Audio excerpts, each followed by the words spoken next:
కానీ ఈ మొత్తం కేసుల్లో ఇప్పుడు మళ్ళీ ఐఏఎస్లు ఐపీఎస్లు ఇరుక్కుంటారుగా జగన్మోహన్ గ్యారంటీగా కొందరు మళ్ళీ ఎందుకు ఇరుకోరు? ఇప్పుడు రాజశేఖర రెడ్డి టైంలో శ్రీలక్ష్మి లాంటి వాళ్ళు వెళ్ళారు కదా, బీపీ ఆచార్య లాంటి వాళ్ళు కూడా వెళ్ళొచ్చారు కదా. సో ఈయన కేసుల్లో కూడా ఇరుక్కోవాల్సిందేగా. నాకైతే అదే సూచన లేవు, ఖచ్చితంగా ఇరుక్కుంటారనే నేను చెప్పబోయేది అదే గ్యారంటీగా. ఎందుకంటే మీరు ఎక్కడ బ్రేక్ వేయాలో వేయలేకపోయారు, ఎక్కడ మీరు విధులు కొందరు వీళ్ళు ఈ అధికారులు ఎక్కడ తమ బాధ్యతను నిర్వర్తించాలో నిర్వర్తించలేకపోయారు. ఒకవేళ మీ మీద ఒత్తిడి ఉన్నప్పుడు మేము చేయలేమని తప్పుకోవాల్సింది, ఎందుకు తప్పుకోలేకపోయారు? అంతే కదా, ఆ రక్షణ కూడా ఉంది కదా వాళ్ళకి. రక్షణ ఉంది. మీకేం చేస్తారు, ఒక ఐఏఎస్ ఆఫీసర్ను అక్కడ తప్పించి నేను చేయను అంటే నేను తీసుకొచ్చి జిఏడి రిపోర్ట్ చేయమంటారు. ఓకే, మీకు ఉద్యోగం ఉండదు, అదొక heroic you got with guns blazing అంటాం. ఎస్, చేయండి. అది ఎందుకు చేయలేకపోయారు? అందుకోసమే కేసులు ఇరుక్కుపోతారు. ఇప్పుడు ఒక ఇన్స్పెక్టర్ చెప్పాడు, ఎస్పీ చెప్పారు, నేను ఆ ముద్దాయి వాడు మర్డర్ కేసులో వదిలేశానంటే కుదురుతుందా? కుదరదు. ఇన్స్పెక్టర్ బాధ్యుడే. ఎస్పీ చెప్పాడంటే ఎస్పీ కూడా బాధ్యుడే, ఇన్స్పెక్టర్ బాధ్యుడే, డిఎస్పీ బాధ్యుడే, అడిషనల్ ఎస్పీ బాధ్యుడే. ఓ డీజీ చెప్పాడు, సార్ ఫోన్ చేశాడు నేను వదిలేశానంటే ఎస్, వదిలేస్తే now you face the music. నాకు ఇక్కడ ట్యాపింగ్ ఎవరో చేయమన్నారు, మరి డిఐజీ దగ్గర నుంచి ఐజీ దగ్గర నుంచి కింద డిఎస్పీలు ఇన్స్పెక్టర్లకు వచ్చింది కదా ఇక్కడ ట్యాపింగ్లో. ఇప్పటికీ ఇప్పుడు అక్కడ కూడా ఇంటెలిజెన్స్ చీఫ్ మీద అనుమానాలు ఉన్నాయి. సిఐడి చీఫ్ ఆల్రెడీ ఇద్దరిని, సునీల్ని సంజయ్ని ఇద్దరు చూసాము. ఇప్పుడు రఘురామకృష్ణరాజు గారు లాంటి వాళ్ళనే కాళ్ళు వచ్చినట్టు కొట్టారు. పట్టాభి రఘురామకృష్ణరాజు అయితే అసలు డైరెక్ట్ గా వీడియో కాల్ చూపించారని చెప్పి అంటున్నారు. మరి అది పట్టాభి గారిని కొట్టడం అది అవసరమా?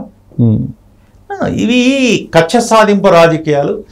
ఈయన ఒక సిద్ధాంతం మర్చిపోయాడు, ఆయన డైలీ వినేదే, నిన్ను వల్లే నీ పొరుగు వాడిని ప్రేమించము. ప్రేమ సిద్ధాంతం మర్చిపోయాడు. ఒకటి ప్రేమ లేదు. రాజశేఖర రెడ్డి గారు ఎస్ హీ వాస్. ఇప్పుడు నాకు బాగా ఉమేష్ చంద్ర గారు ఎస్పీ, రాజశేఖర రెడ్డి గారిని చాలా ఆయన టైట్ చేశాడు. 4000 ఎస్ అయినా he never had this. Rajasekhara Reddy గారు ఎంతో మంది ఆఫీసర్లు సార్, ఉమేష్ చంద్ర గారి ప్రస్తావన వచ్చింది కాబట్టి అప్పుడు రాజారెడ్డిని స్టేషన్కి రమ్మని పిలిపించారంట కదా, నిజమే? అయినా రాజశేఖర రెడ్డి గారు నెవర్ హ్యాడ్ ఇల్ విల్. కానీ అది ఆ ఉమేష్ చంద్ర ఎన్కౌంటర్ కారణం అదే అంటారు. లేదండి, అది నక్సల్ చేసింది. అదే నక్సల్స్ రూపంలోనే లేదు, క్లియర్ నక్సల్ కేసు అది. మొదటి నుంచి మీరు ఐజీగా కూడా ఉన్నారు కాబట్టి రాయలసీమలో నేను క్వశ్చన్ అడుగుతాను. చాలా కాలం నుంచి నాకు చాలామంది ప్రస్తావించిన అంశం, జగన్మోహన్ రెడ్డి అనే అతను ఒక ప్రైవేట్ సైన్యాన్ని నడుపుతున్నాడు 2004 ముందు నుంచి, అది రకరకాల రూపంలో ఇప్పుడు కూడా ట్రావెల్ అవుతుంది అనేది ఒక ఇన్ఫర్మేషన్ కొంతమంది నాకు పాస్ ఆన్ చేసింది. అది నిజమేనా? అది పులివెందులో ఉన్నారు కొంత కుర్రోళ్ళు, బట్ ఇక అది మనం ఆధారాలతో మాట్లాడాలి కాబట్టి. అదే మీరు ఐజీగా చేశారు కాబట్టి అక్కడ అంటే ఒకటైతే వాస్తవం, దుందుడుకు వ్యవహారం ఈయన ఒక రకమైన నార్మల్ ఇది ఈయన కాదు కదా సార్. నేను అంటే ఈ అంశం మీద మీరు ఖచ్చితంగా నాకు సరైన సమాధానం ఇస్తారని అనుకుంటున్నాను సార్. నేను నల్లమల్ల ఫారెస్ట్కి నేను ఇంటర్వ్యూకి వెళ్ళినప్పుడు, నేను పేపర్లో ఉన్నప్పుడు, నల్లమల్ల ఏరియా సెక్రటరీ సుదర్శన్ అప్పుడు ఉండేవాళ్ళు. సరే, సుదర్శన్ పేరు ఉంటుంది, మనుషులు మారుతారు, మీకు తెలుసుగా. సరే, ఆ ఇంటర్వ్యూ చేసినప్పుడు నేను 4 రోజులు వాళ్ళతో స్టే చేశాను. అక్కడి నుంచి నేను రిపోర్టింగ్ చేశాను.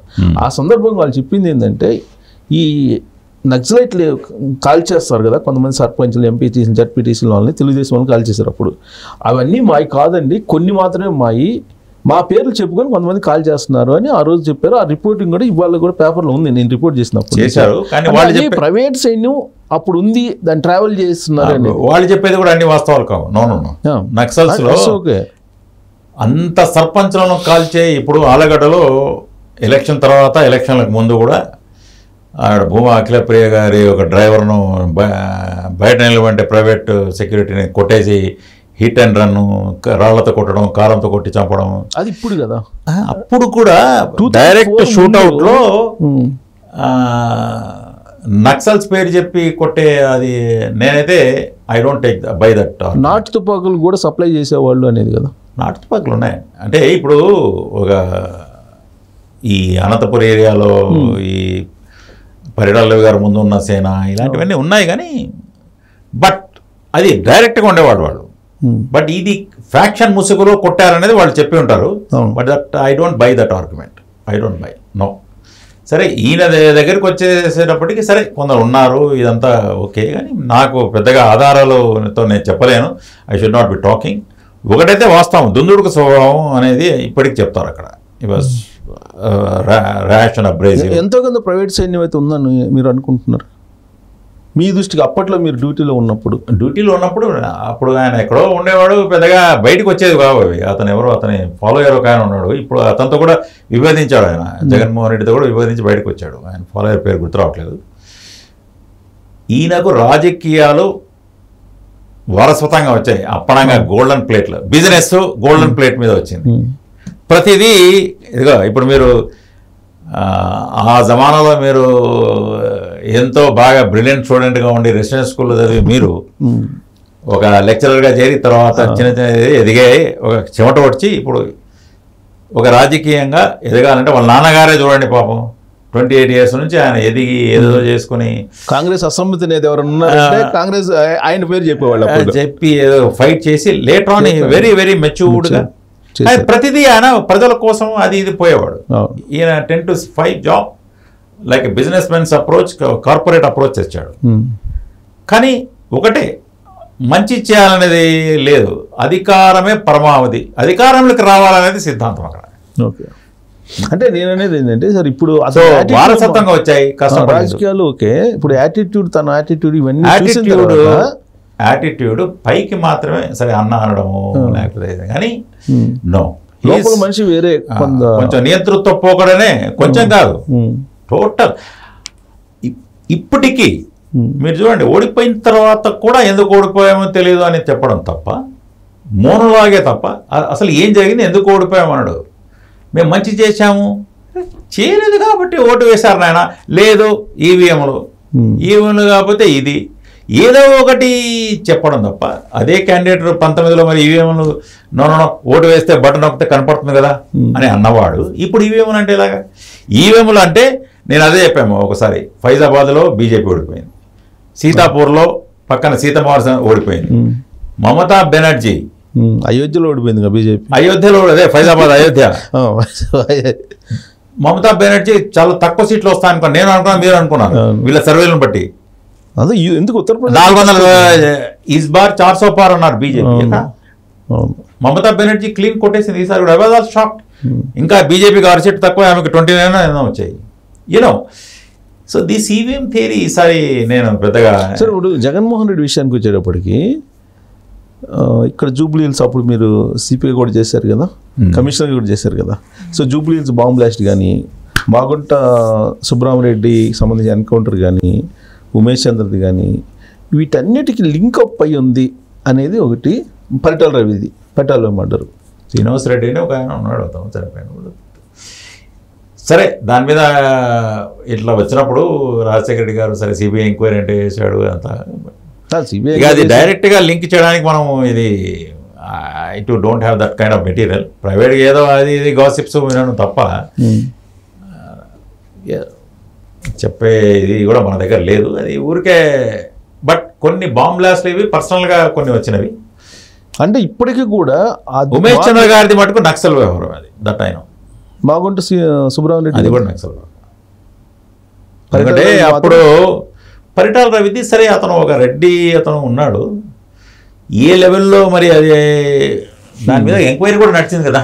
అవును, సో అది వేశారు, క్లీన్ చిట్ ఇచ్చారులేండి అప్పుడు కాంగ్రెస్ ఇచ్చారు. కానీ సరే ఎంతవరకు అతనికి లింక్స్ ఉన్నాయి పరిటాల రవి నుంచి చేయాల్సిన అవసరం, అది మన దగ్గర ఎవిడెన్స్ లేకుండా నేను పోలీస్ అధికారిగా మాట్లాడాలి. అంటే నేను ఎందుకు అడుగుతున్నాను సార్, ఇది ఇప్పుడు ఈయనకి ఇప్పటికి కూడా ఉన్మాదులు లాంటి వాళ్ళు ఉన్నారు. ఒకటైతే వాస్తవం అండి, ఈయన నియంతృత్వ పోకడలు, అదే ఆయనకు ఫాలోవర్స్ ఉన్మాదులు లాంటి వాళ్ళు ఉన్నారు. ఇప్పుడు సంఘటనలు కూడా ఇప్పుడు మీరు చూడండి, తెలుగుదేశం పార్టీ అధికారంలోకి వచ్చింది, 4 తెలుగుదేశం పార్టీ వాళ్ళు మర్డర్ అయిపోయారు. ఇప్పుడు మర్డర్ చేశారు, వైసీపీ వాళ్ళే మర్డర్ చేశారు 4ని. కర్నూలులో కానీ అనంతపురంలో కానీ ఇంకా కూడా చేశారు. మొత్తం 4 అయినాయి. ఈ 4 వైసీపీ వాళ్ళే మర్డర్ చేశారు. మళ్ళీ వీళ్ళు మమ్మల్ని నియంత్రిస్తున్నారని సాక్షిలో విపరీతంగా రన్ చేస్తారు. సరే అది అదైతే ఉన్నారు, అదే నేను చెప్పబోతా. తీవ్రమైన నిర్బంధం, తీవ్రమైన ప్రజలను భయంలో పెట్టడం, వాళ్ళు భయకంపితులై ఈ 5 ఏళ్ళు ఉన్నారు. మరి ముఖ్యంగా ముందు 1 or 2 years మీరు అన్నట్టు అబ్బా పర్లేదు చాలా మనకు హ్యాపీగా ఉంది అనుకున్న వాళ్ళు ఒకసారి కరోనా అంతా వెళ్ళిపోయిన తర్వాత ఈ 3 ఏళ్ళ మటుకు టోటల్ భయంలో ఉన్నారు జనం. ఒక్కసారి ప్రజలకు విజిల్ తీసేసినట్లు జనమంతా వచ్చి ఓట్లు వేస్తే వీళ్ళు ఏమనుకున్నారు, మాకు వేసామనుకున్నారు. నో 82% ఎందుకు వేస్తారండి ప్రభుత్వం ఉన్న వాళ్ళు? వద్దనుకుంటారు. ఈ శని విరగడ చేయాలి, మేము ముందు ఈ నిర్బంధం నుంచి మేము బయటపడాలి, ప్రజలకు నుంచి బయటికి రావాలని వేశారు అంతే.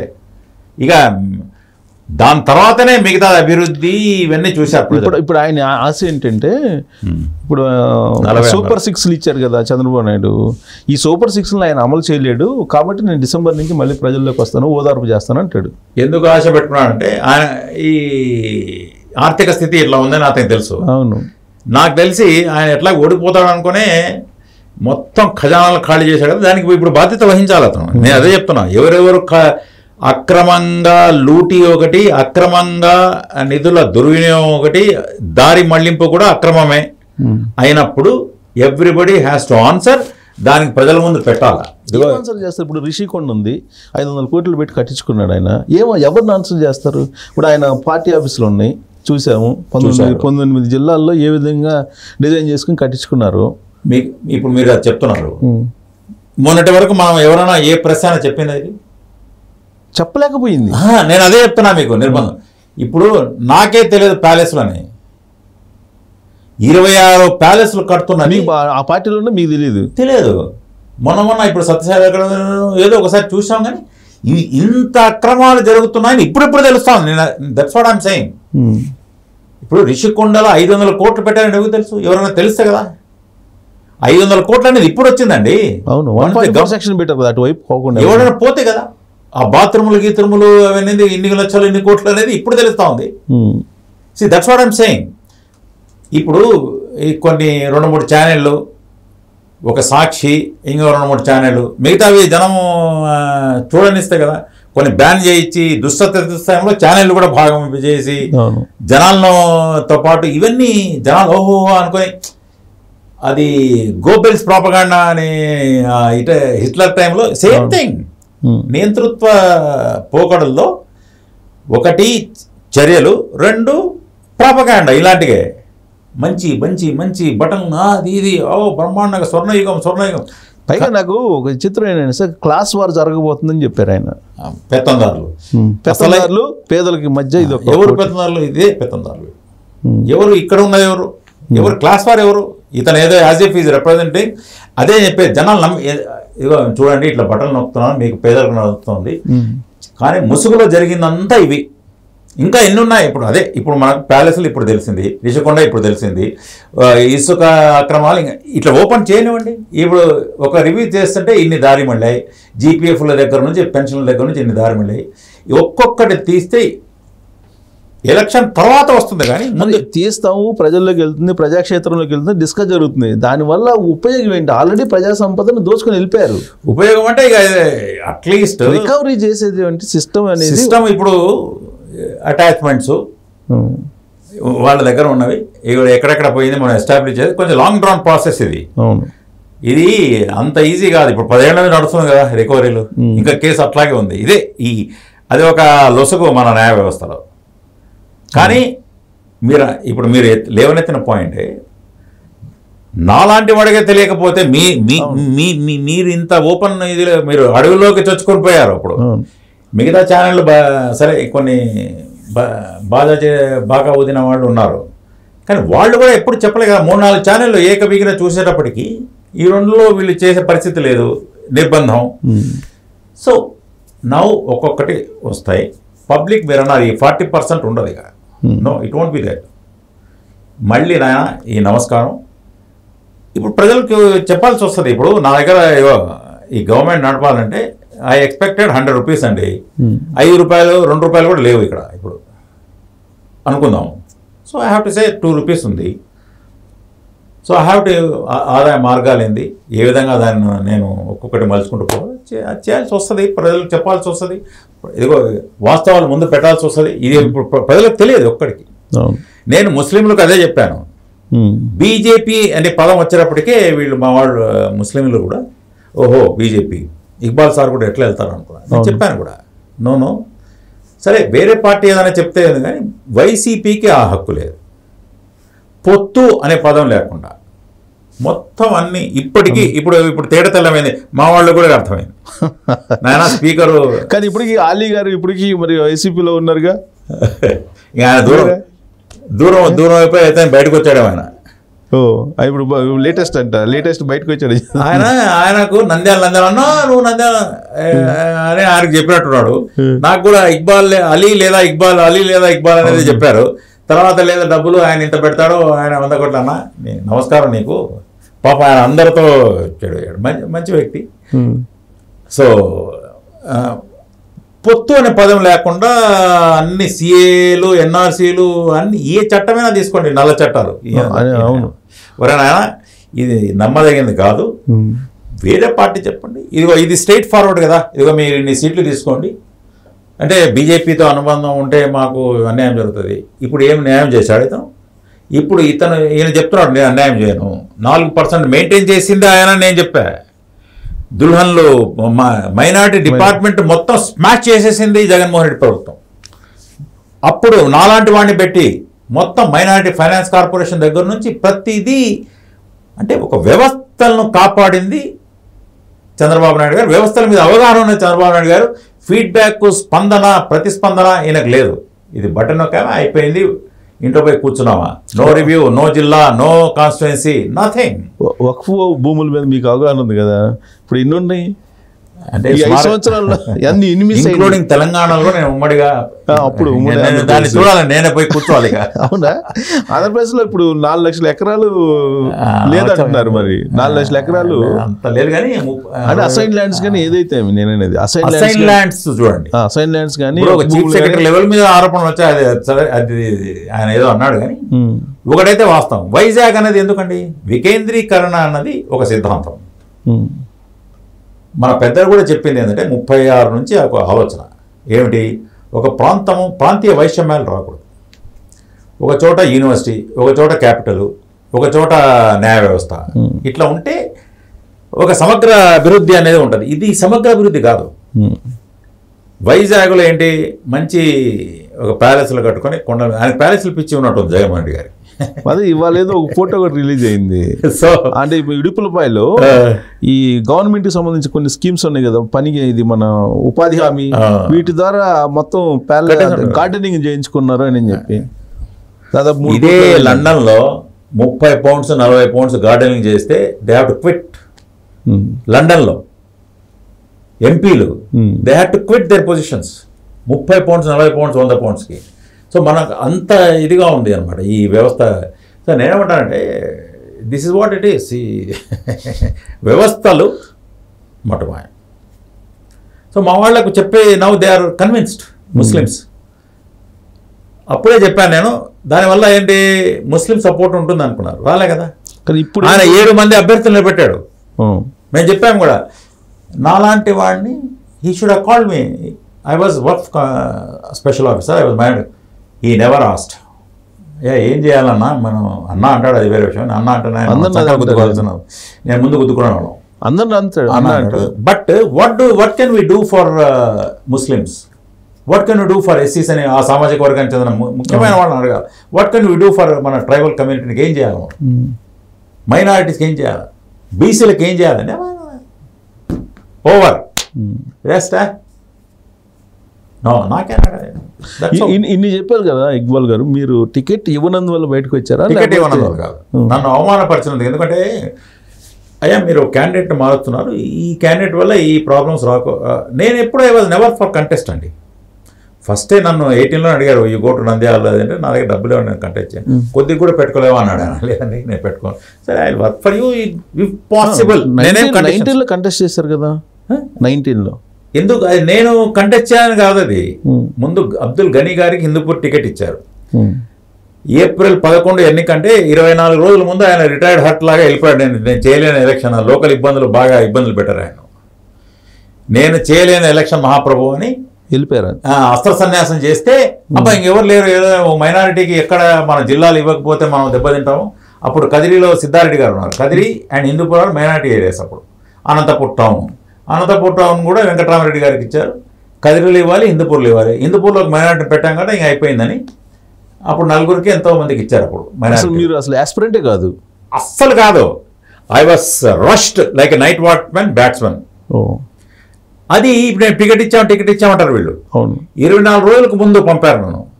అక్కడ పోయేటప్పటికి లోకల్ డైనమిక్స్ తెలియవు, హిందూపూర్ ఇది కాదు, అదే కర్నూలులో నంద్యాల అంటే ముందే గెలిచేవాడు ఒక టికెట్ ఇస్తే, క్వశ్చనే లేదు. కానీ మీరు ఆలోచించలేదా ఇప్పుడు చంద్రబాబు నాయుడుకి సిఎస్ఓ గుండి జనరల్గా బాలకృష్ణ అతడు కూడా టచ్ చేసి ఉంటాయి కదా బాగా మీకు. పాపం కూతురు పెళ్లికి వచ్చారు ఆయన. అదే కొంచెం అంటే ఫ్యామిలీ పార్టీలో చేరాం కదా, ఇంకా ఐ వాజ్ రష్డ్ అండి, అంత ఆలోచించే సమయం లేదు. I was rushed.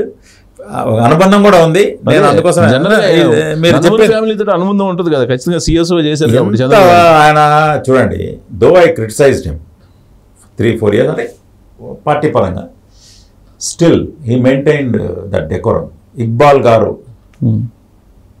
Never I salute Balayya garu. So that's why I become his అభిమాని now, not only for film. చాలా మంది అడుగుతుంటారు జగన్మోహన్ రెడ్డి గారు కూడా బాలయ్య అభిమాని అంటే కదా, అందుకోసం నేను లాస్ట్ మినిట్ ఓడిపోతే ఇప్పటికీ అడుగుతారండి అది. అంటే నాకు తెలియదు ఆయన బాలయ్య గారు కూడా చెప్పలేదు నాకు.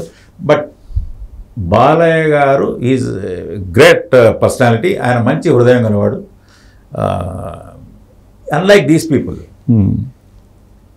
No one can match him. ఈ సజ్జల రామకృష్ణారెడ్డి, పెద్దిరెడ్డి, ధనంజయ రెడ్డి, వీళ్ళంతా పగలంతా కూర్చోబెట్టడం ఏంటంటే, ఒక ధనంజయ రెడ్డి అనే వ్యక్తి ఐఏఎస్ నా జూనియరు, అతనికి రాజకీయాలతో ఏం పని? అతనికి డిపార్ట్మెంట్స్ ఉన్నాయి, చూసుకోవాలా. రాజకీయాల వాళ్ళు చేసుకోవాలి. ఒకరి మీద ఒకరు, అందులో ఒకరికొకరు పడదు. వాళ్ళు సజ్జల రామకృష్ణ అంటే ఈయనంటే ఆయనకు పెద్ద ఇదంతా ఒక అంత గ్రూపులు 60 కాన్స్టిట్యున్సీలు ఒక మండలాలు ఇచ్చేస్తే ఉత్తరాంధ్ర ఒకరికి, ఉత్తరాంధ్రలో మీ పెత్తనం ఏందని చాలా మంది అసలు ఓడిపోవడానికి కారణం అక్కడ మళ్ళీ విజయసాయి రెడ్డి కొండోలు వీళ్ళు డబ్బు పంపకాలపై చిత్తూరు వాళ్ళు డబ్బు పంపకాలు చేశారంట అక్కడ. సో ఇది అంతా. సో ఇప్పుడు జగన్మోహన్ రెడ్డి గారు ముఖ్యమంత్రిగా ఉండి పార్టీ అధ్యక్షుడిగా ఉన్నందువల్ల ఈయన స్టైల్ ఆఫ్ ఫంక్షనింగ్ హ్యాస్ అందరికి ఓపెన్ అప్ అయిపోయింది. మీకు ఎమ్మెల్సీ ఇచ్చారు, మీరు అన్నారు కదా, మీరు ఈ పార్టీ మనుగడ కష్టమైన ఎందుకు అంటున్నామంటే, ఈయన స్టైల్ ఆఫ్ ఫంక్షనింగ్ ఆయన నమ్ముకున్న వాళ్ళకే బయటికి వెళ్ళిపోవడం ఒకటి సరే, ఈ గ్రాఫిల్ ఒక ఎత్తు. ఈయన style of functioning open up అయిపోయింది. ఈయన మనిషిలో అప్యాయత, అనురాగం పైకి చెప్పడమే కానీ లోపల లేదురా బాబు. లోపల మనిషిని చూశారు ఇప్పుడు ఓపెన్ గా బహిరంగంగా. లేదు, ఈయన కొందరికే ప్రాధాన్యత ఇచ్చాడు. పెత్తందారులు ఎవరికైతే అన్నారో అక్కడే ఉన్నారు అన్న మొత్తం వాళ్ళే కదా లిస్టు, దాదాపు ఒక 110 కోసమే ఎవరి దారి వాళ్ళు చూసుకుంటారు అన్నది నేను చెప్పేది నేను మీకు. So this party cannot sustain because they will over rule the leader. ఇప్పుడు ఎన్టీ రామారావు గారు ఇదే అయింది కదా అది. సో అట్లా మీ బాలయ్య గారి విషయం ఇందాక ప్రస్తావన వచ్చింది కాబట్టి, బాలయ్య సినిమాల్లో బిజీగా ఉంటాడు, ఆయన హైదరాబాద్లో ఉంటాడు, ఇక్కడ ఏం చేస్తాడు, ఇలాంటి కామెంట్లు అప్పుడు వచ్చినాయి కదా. మరి ఆయన మంచి మనస్తత్వం ఉన్నందువల్లనే 3 సార్లు ప్రజలు గెలిపించారు. ఆయన అసలు ఇప్పుడు ఈసారి కూడా నేను పోటీ చేసినా ఓడిపోయేవాడు. బిజీగా ఉన్నా ఇప్పుడు వీళ్ళు చూశారు. ఇప్పుడు నేను 1 year నుంచి అక్కడ లేను కదా, ఈ వైఎస్ఆర్సీపీ వాళ్ళు పోయారు. కబ్జాలు, భూ కబ్జాలు, జనాలను పీడించడం, వేధించడం హిందూపూర్లో ఈ 1 yearలో. ఈ 1 yearలో నన్ను తొలగించిన తర్వాత నేనున్నంత వరకు బాలయ్య గారు నేను కాంబినేషన్ నడిచింది. ఈ 1 yearలోనే నేను డిస్టెన్స్ మెయింటైన్. తర్వాత ఒకసారి ఫ్లైట్లో, కానీ but all the TDP cadre నేను ఇటు వస్తాను, everybody is happy. Yes, because మేము అట్లా వేధించలే. ఆ క్యాడర్ మీద కేసులు పెట్టడం ఇట్లా ఇవన్నీ మనం ఎట్లా. మీరు టీడీపీ ఎవరన్నా ఇన్వైట్ చేశారా బాలయ్య గారు లాంటి వాళ్ళు? లేదంటే బాలయ్య గారి తరపు నుంచి వచ్చిన తర్వాత వాళ్ళు పిలిచారు, అట్లా 2 వైపులా. ఎంటైర్ మొత్తం మీద సార్ నేను ఒక 1 year నుంచి దూరంగా ఉన్నా. 1 year నుంచి విభేదించి తీవ్రమైన బస్ యాత్రలు కానీ, లేకపోతే అసెంబ్లీకి కూడా కౌన్సిల్కి పోవడం కానీ కూడా చేయలే. ఒక్కరోజు పోయినసారి 2 రోజులు పోయాను. కానీ అదర్వైజ్ పోయిన June 6 ముఖ్యమంత్రి గారితో మాట్లాడింది, అది లాస్ట్. ఇంకా తర్వాత ఆయనతో ఎప్పుడు కలవడం కానీ, ఒక్కసారి ఏదో రమ్మంటున్నారు మిమ్మల్ని నంద్యాల అది ఇది అంటే ఎయిర్పోర్ట్కి వెళ్ళా ఒకసారి, దట్స్ ఆల్. కానీ but I knew that I wasn't a యాత్ర కూడా, సాధికార యాత్ర, బస్ యాత్ర, ఆ యాత్ర, no never I went. I was away.